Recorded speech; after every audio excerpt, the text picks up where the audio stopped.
July 20 edition of the PFT PM podcast, 4 days away from the return of PFT Live. That's Monday morning, July 24th, 7 a.m. Eastern, 4 a.m. Pacific, for those of you who either don't sleep or get up really early out in California.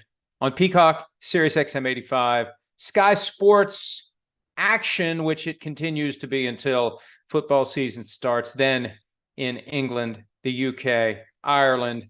I never get the list accurate. Regardless, Sky Sports NFL returns when football season gets started. We return on Monday and we stay until our next hiatus begins or until they fire us, which you never know when that is going to happen. They're about to fire Daniel Snyder in Minneapolis. The owners are there. I saw the picture of the room where they're meeting. Looks a little Spartan for the oligarchs. I would guess that the average room in one of their yachts is nicer than where they'll be gathering to finally rid themselves of Daniel Snyder. And this isn't big news. It's not Pulitzer level stuff. I was told earlier today that the sale is getting approved. Dan Snyder is done. Josh Harris is in. Now, will it be a unanimous vote? I don't know. Mike Brown, the owner of the Bengals, has a reputation for voting no on anything and everything. Will he have an issue with the structure of the deal? I get the impression they may have looked the other way on some irregularities just to get this thing done, just to get Snyder out. And I've said this. I was on with the Sports Junkies earlier today on 106.7 The Fan in DC, and I made this comment. I want my owner. If my team, my favorite team, is selling, I want my owner to be somebody with unlimited cash. I want him or her to be someone who shows up with a big pile of money and doesn't need minority investors and doesn't need hocus pocus and leverage this and borrow against that. I want somebody who can just write the check. You tell me what it costs and I'll write the check. $6.05 billion, here you go. And there's more where that came from. Because I want an owner who's got the ability and the willingness to spend whatever it takes. There's no salary cap for coaches. I want an all-star cast of coaches. There's no salary cap for GM. I want the best of the best. And I want every free agent that my team is pursuing to choose to go there. Facilities immaculate, swanky, opulent. Cash flow on a new contract. Boom, you get it all today. You sign, and here's your cash. We're not going to defer it by 6 months, 3 months, a year, whatever. You get the money. You get it all now. I've got the money. I've got the money and I'm willing to spend it. That's what you want in an owner. And given the appearance that they've had to work through some things to get this all lined up, and they had a prospectus that they sent out to recruit minority owners to get involved in the Josh Harris bid, it just makes me wonder, will they be as competitive as they need to be when it comes to having the ability and the will to spend on players, on coaches, on facilities, on anything, on everything? Because I think there is a clear line between the owners who have unlimited funds and will release them and the teams that end up being more competitive than not. Another question becomes, beyond whether or not Mike Brown will vote. No, I wonder if Mark Davis, the owner of the Raiders, will abstain, because he's still upset about the John Gruden emails that were sent to the Commanders' server that somehow ended up in the public eye. Well, Mark Davis just tried to make a statement here and either abstain or vote no, just because he's pissed off that he had to fire a coach that he didn't want to fire. I wonder about that. So will it be 30, and I assume the Commanders have a vote, 31-1, with one no and one abstention? And will they just go back and redo it with 32-0? A lot of times what happens is when it's clear that something is going to prevail, for the purposes of appearances, they'll go back and redo the vote and make it unanimous. But if Mike Brown wants to send a message, if Mark Davis wants to send a message, then it won't matter. What happens with the team? Now, look, there's going to be a honeymoon period, a grace period, where fans won't care. Like, if you would tell the average Commanders fan before we knew where this was all heading, if you had said to one of them last year, I can get rid of Dan Snyder, but you're going to have to go 0-17. They'd say, fine, we'll take 0-17 to get rid of Dan Snyder. Well, how many years will they tolerate of not great football? Like, how long until the euphoria over Ding Dong, the Witch is Dead becomes, hey, Josh, come on, let's go here. It's not enough that you're not embarrassing us as fans with off-field news and reports and developments and suspensions and lawsuits. That's not good enough. At some point, we got to win some football games. So I'm curious about that. And, I was asked on 106.7 The Fan today about Ron Rivera. He got fired by the Panthers after David Tepper bought the team from Jerry Richardson when Richardson was forced out. Here's the reality. Rivera stays if he forces his way back. I think he's got to make the playoffs. I think Jason Wright, the president of the team, Martin Mayhew, the GM, and Ron Rivera, the coach, are all tied to whether or not they get to the playoffs. Now, there could be some business stuff that Jason Wright does that just wows Josh Harris and gets him to abandon whatever plan he would have to put his own person there. Because let's face it, that's what these really rich folks do. They have a network of people they know and they trust. They know their competence. They trust their character. They don't want to deal with someone they don't know. At this point, you get to your mid-50s. I know who I know. I know who I'm comfortable with. I know who can get things done. I don't want to take any chances here. So, sorry, Jason Wright. Thank you for presiding over the transition, but now I'm going to move on. That's my prerogative. It's part of being a billionaire. You can hire whoever you want, whenever you want. So what can Jason Wright do to stay? Who knows? But I think if the team makes it to the playoffs, it's going to be very hard to get rid of Ron Rivera, very hard to get rid of Martin Mayhew. I don't know what happens with Jason Wright. And Josh Harris is going to have a plan. Look, Josh Harris didn't buy this team because he says, hey, here's a modicum of stability. This is the team I want because of all the people they have in place. I mean, it's a team that's available. He tried to get the Broncos last year because they were available. He didn't get them. This year he got the Commanders because they were available. There aren't many teams out there where you would say, I'm not changing anything. Everything's great. I mean, if I'd buy the Chiefs, not changing anything. If Jeff Bezos is waiting to get the Seahawks, I don't know. Do you say, I'm not changing anything? I don't know. By the time the Seahawks are sold, it may be the natural point to change some things. But, the really great, highly functioning teams don't seem to come for sale. And if they are for sale and you buy them, probably a good idea to stay the course. But I think that we need to wait and see what happens this season. And what happens this season will go a long way toward telling us whether or not there's going to be a new coach in Washington come 2024. Also, will there be a new name? Will Josh Harris keep the Commanders' name? It's only been around for one full season, and this is season 2. Before that, it was Washington Football Team. Before that, it was the name that was abandoned, rightfully so, after 10 years of pressure, after Dan Snyder said, all caps, never. The name is gone. What's going to happen? I liked Washington Football Team, frankly.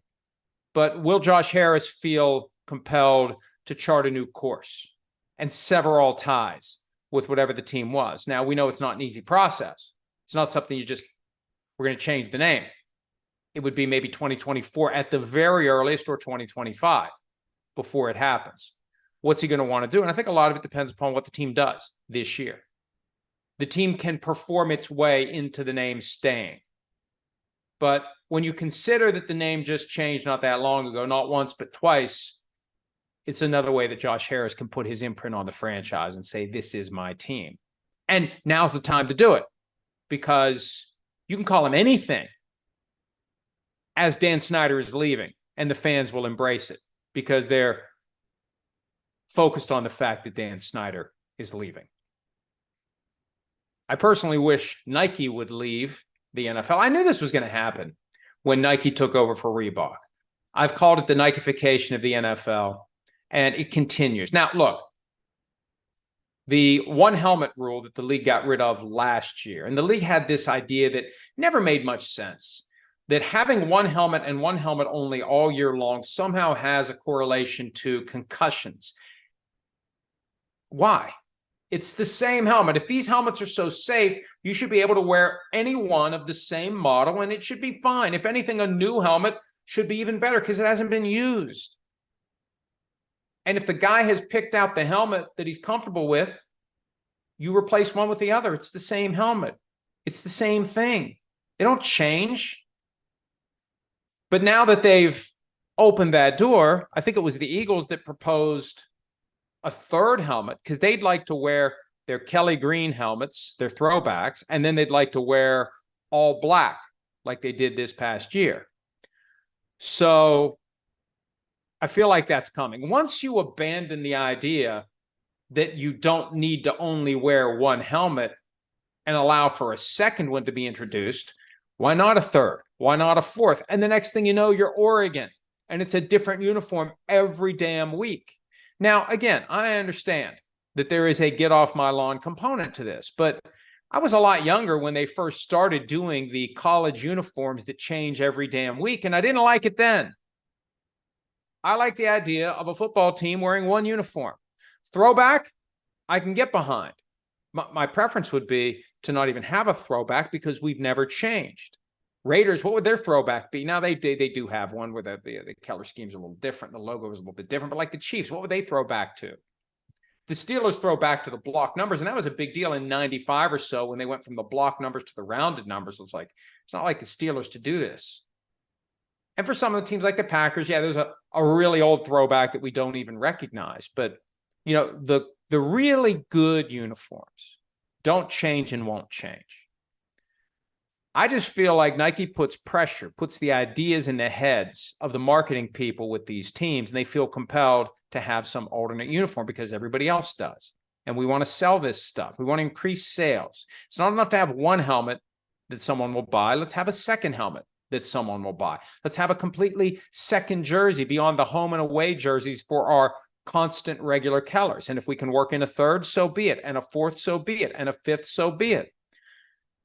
But at some point, you don't recognize the team. And at some point, it just doesn't look good. I know it's subjective, but the Lions' new uniforms look like Memphis State. The Colts' new uniforms look like Duke. There's only so much you can do. There's only so many new ideas you can come up with.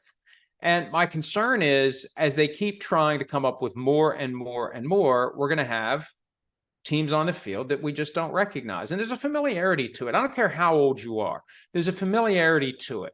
The team that you follow, the teams you're used to seeing on TV, they look a certain way. NFL teams look a certain way. There's a comfort in that. And I don't think it's an age thing. So I just fear that eventually there's going to be 3 helmets, and then there's going to be 4, and then you're going to have one of these teams that goes all in on a different helmet every week, a different look every week, different pants every week, different jersey every week, sell, sell, sell, sell, sell.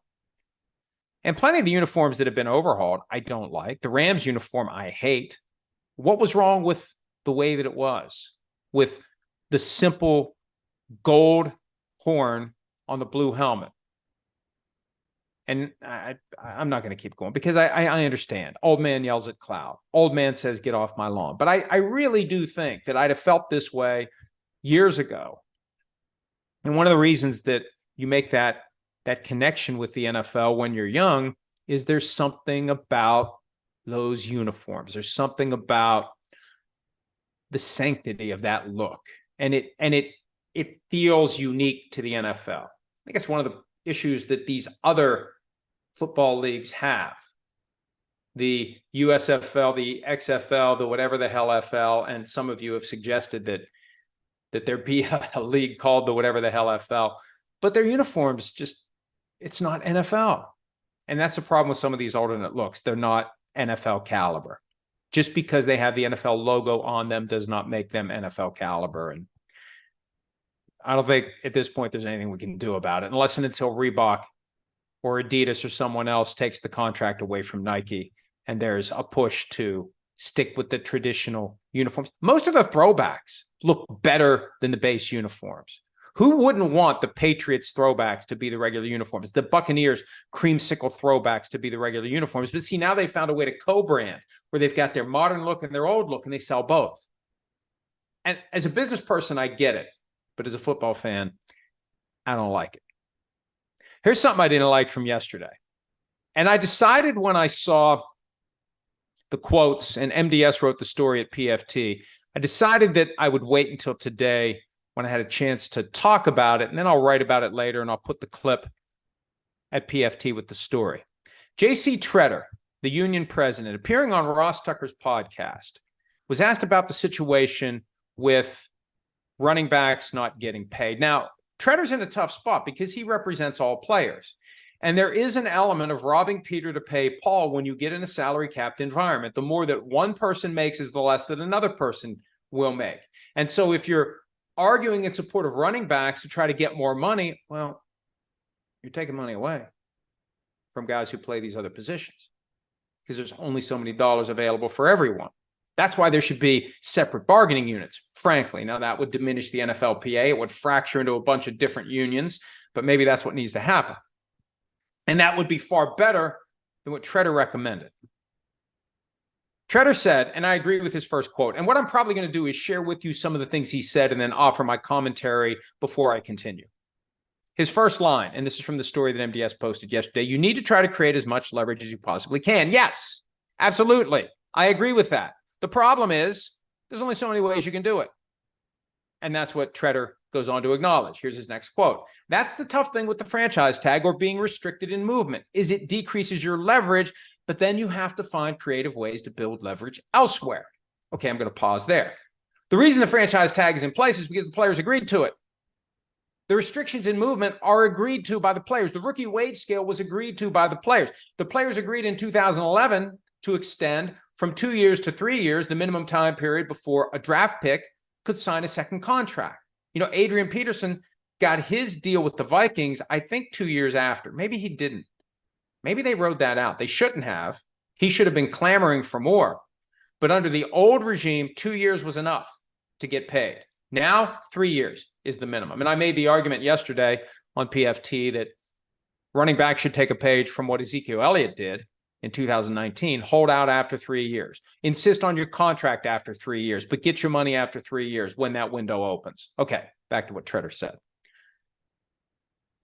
I think we've seen issues. Now, I don't think anybody would say they were fake injuries, but we've seen players who didn't want to be where they currently are have injuries that made them unable to practice and play.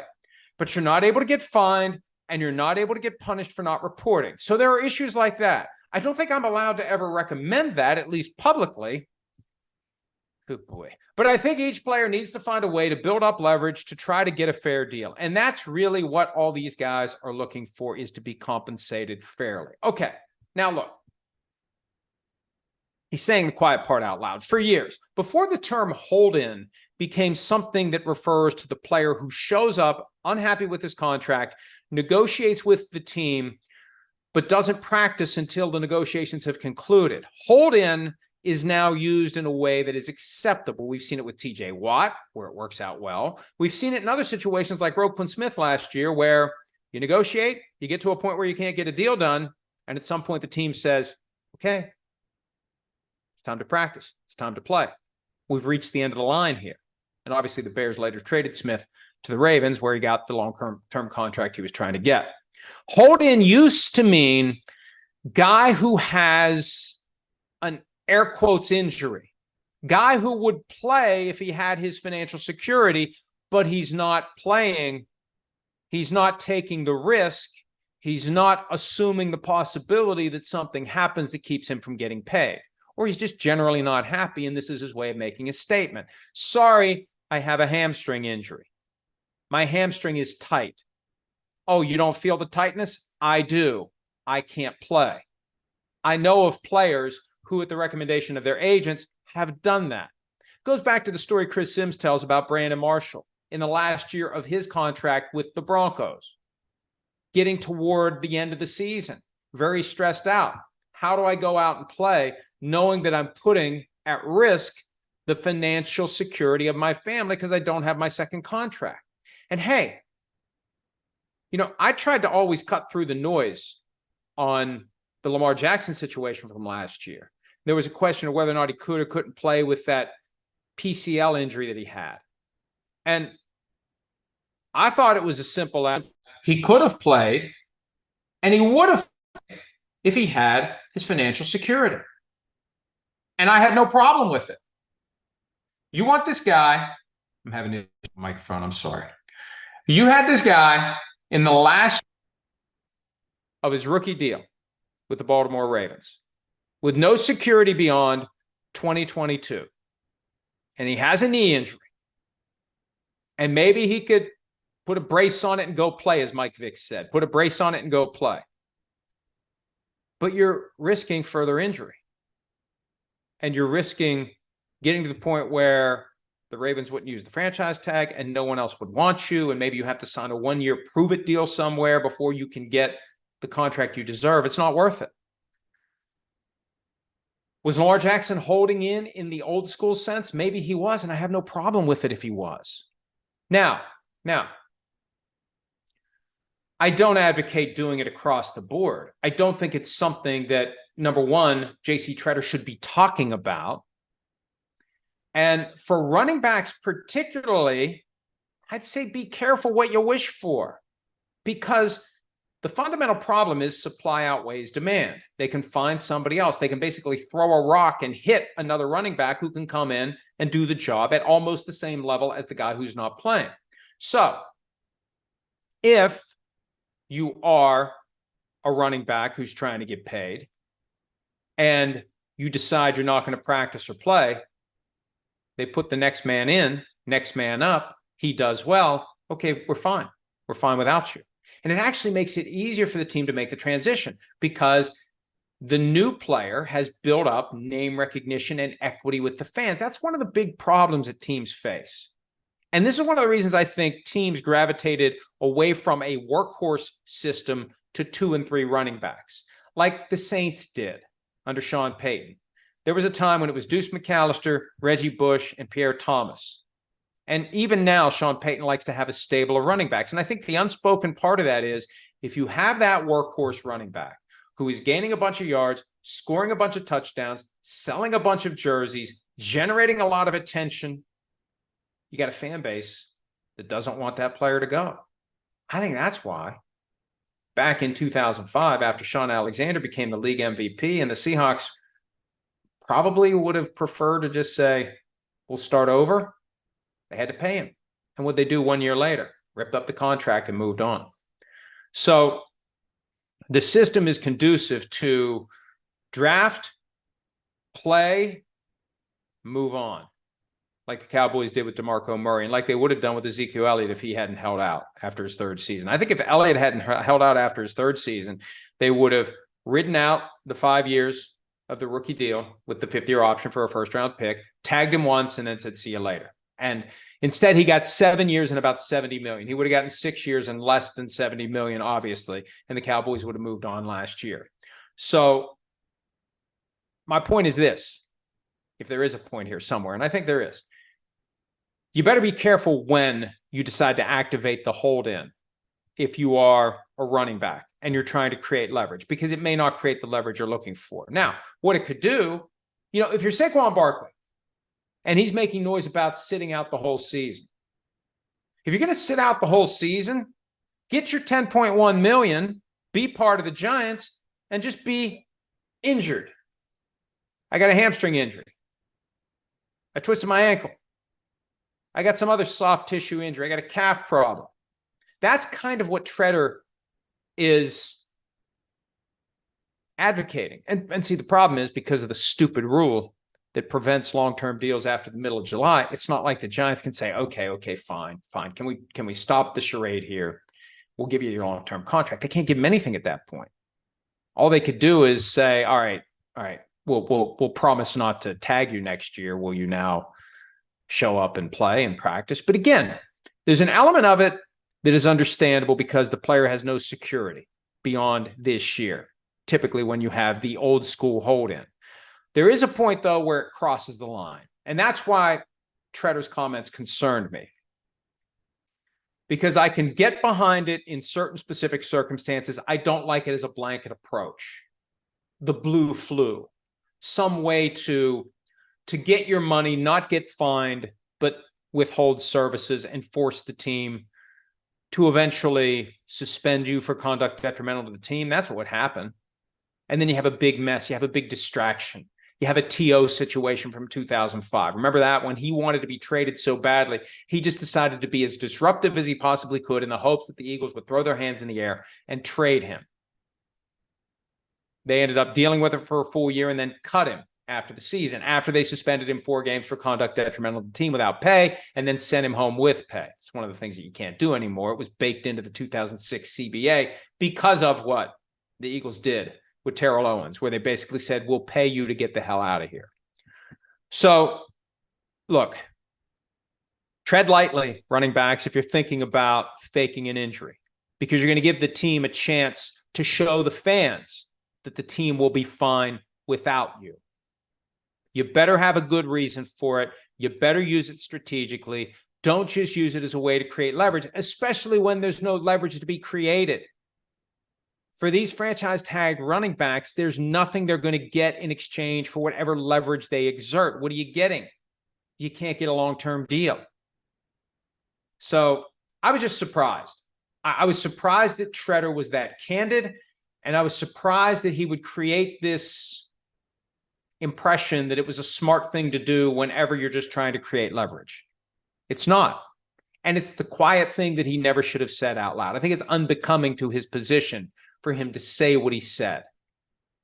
We all know, those of us that follow the sport closely know that it's something that can happen from time to time. I just don't think it's something that ever should be uttered publicly, and it's not something that should be done on a regular basis. There are specific situations where it makes sense, but they are the exception, not the rule. We have 2 coaches left on the PFT list of the top 10 coaches for 2023. And remember, I only wanted to do the top 10. It gets difficult beyond that. And I don't want to flag someone as number 32, especially because it'll be an unproven coach. Maybe he'll be great. Maybe Jonathan Gannon, who probably would have been number 32, will be great. Or maybe he'll be fired after 1 year, like Steve Wilkes was in Arizona when they earned the number 1 overall pick, and they are going to draft Caleb Williams, and they hire Lincoln Riley in advance to cement the connection. And I'm joking, sort of. Anyway, we focused on the top 10. Doug Peterson, 10. Mike Vrabel, 9. I'm eventually going to forget one of these. Kyle Shanahan, 8. Sean McVay, 7. Sean Payton, 6. Pete Carroll, 5. John Harbaugh, 4. Bill Belichick, 3. We're down to Mike Tomlin and Andy Reid. Well, you're going to know number 1 when I tell you number 2. And are you really surprised that number 2 is Mike Tomlin? Because that means number 1 is Andy Reid. Let's talk about Tomlin today. We'll talk about Reid tomorrow. Tomlin is, I think, one of the most underrated coaches in the NFL. Tomlin has operated within a very unique system in Pittsburgh since 2007 when he became the head coach. I firmly believe that ownership of the Steelers is heavily involved in everything they do, but does not acknowledge it publicly, doesn't feel compelled to acknowledge it, and also doesn't want to be known as a meddler. But I think Art Rooney II is very, very involved in coaching, staff hires, in overall team philosophy, in player acquisition. It comes off as a group effort that no one takes credit or blame for. I think at that table, in that group, that ultimately, in theory, reaches a consensus. When one of the folks at the table owns the team, kind of hard to overcome what ultimately that person decides to do. Tomlin has thrived in that environment. And, you know, whenever they lose 2 or 3 in a row, there's a group of Steelers fans that say, let's fire him now. There would be owners parked in front of the Steelers facility with their limos idling and the back door open and a big pile of money waiting for Mike Tomlin to instantly become the head coach of another team if the Steelers would ever fire him. Tomlin is widely respected throughout the league for his ability to get through to even the most difficult to handle player and get him focused on what he needs to do. We know that he kept do you think Antonio Brown just all of a sudden blew a fuse in 2018? No.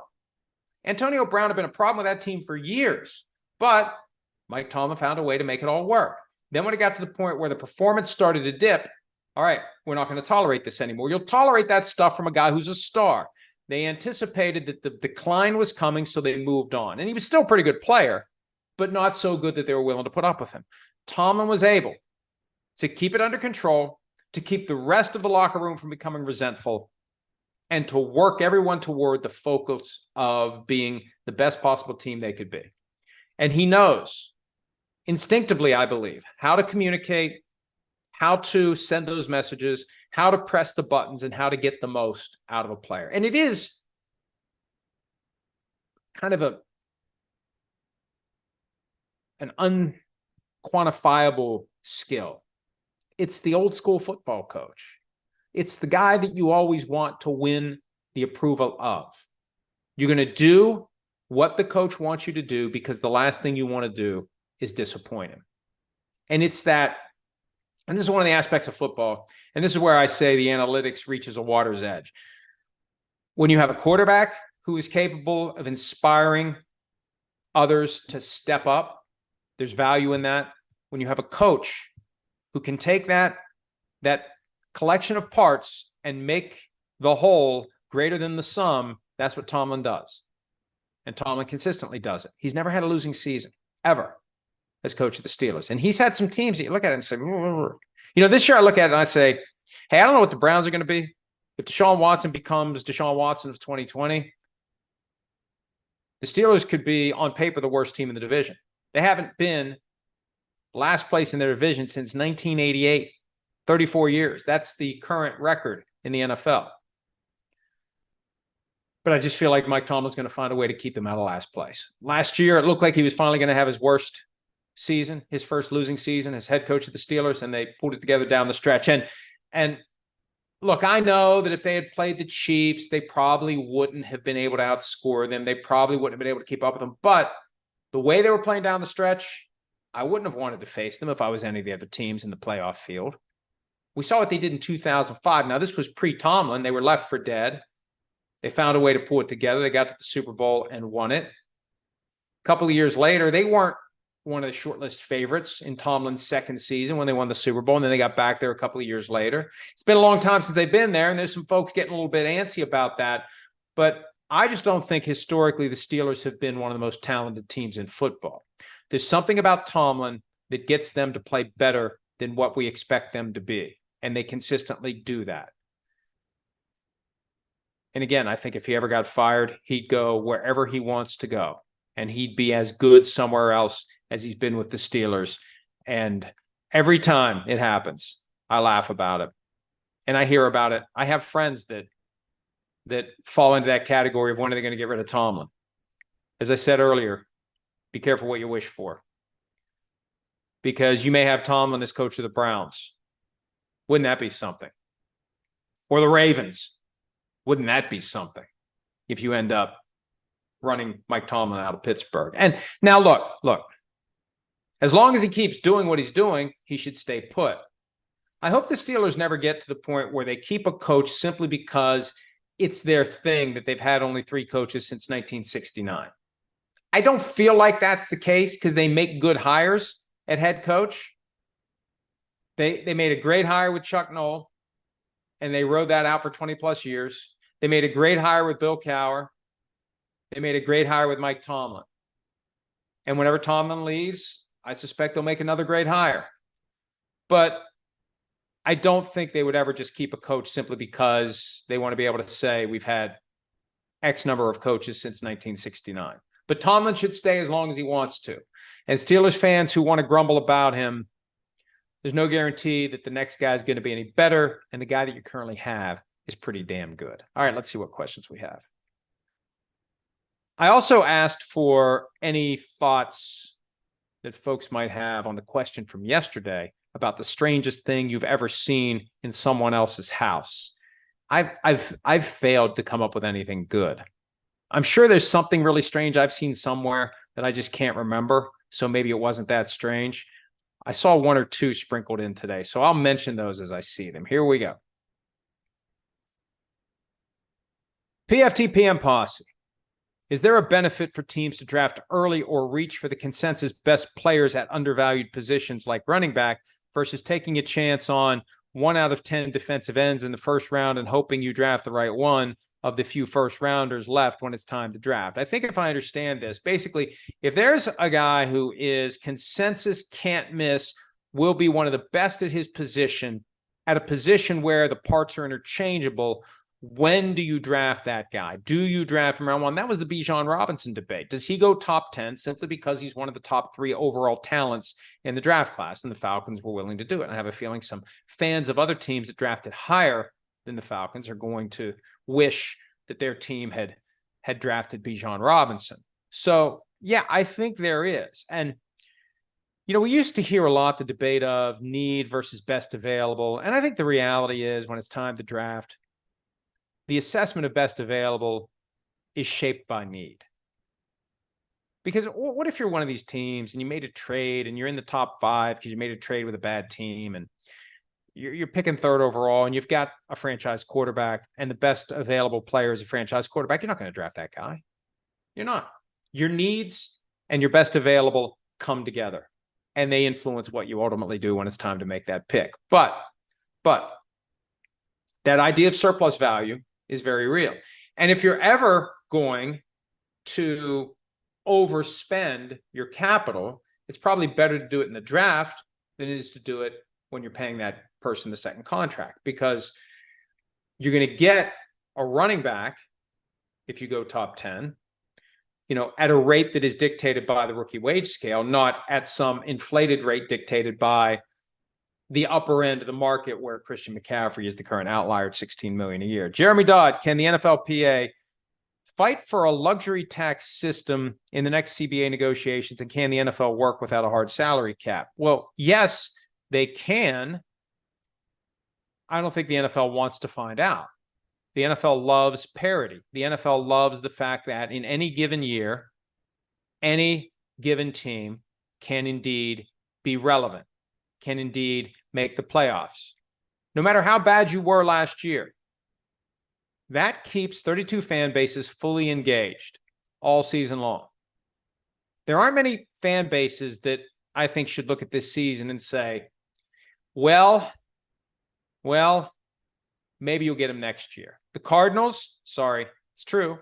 You know it. Cardinals fans, you want to be mad at me? You know it. And I think part of it is they know it, so they got to take out their frustration on someone. So let's take our frustration out on the person who is speaking the truth about the current prospects that our team is facing.